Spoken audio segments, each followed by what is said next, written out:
Welcome back everybody to Photoshop Killer Tips. This week we're going to launch layer mask tips and tricks. Before we do that, I just wanted to let you know I relaunched my website. It's got my portfolio on it and any speaking events and things like that. So if you just want to follow me and maybe check out any of my seminars or just see some of my photography, you can comment on it and everything. It's over at mattkluskowski.com.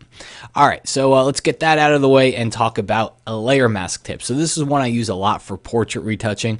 I'm going to duplicate the layer, Command or Control J. I'm going to go up to the filter menu, going to go down to blur, and let's say I want to smooth the skin. So I'd use surface blur for this, and that just gives it a very smooth quality. If you click, you can see before and after. I'll hit OK. The problem is that it obviously it smooths everything in the photo. So we need a layer mask to go in and to kind of mask out the areas where we don't want it to smooth.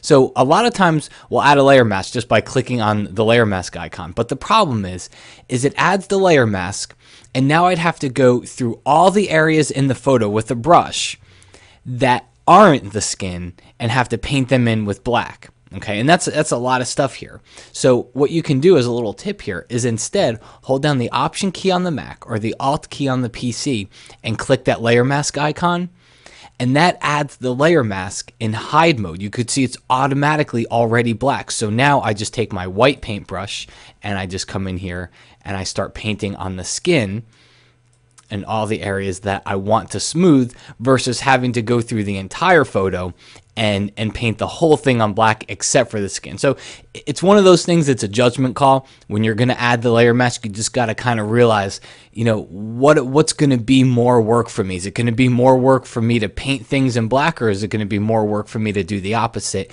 and just kind of automatically put everything in hide mode and just reveal it in the areas that I want? But either way, it's a neat little tip here. Just hold down Option or Alt and click on that layer mask, and it adds it in hide mode instead of the show all mode that is the default.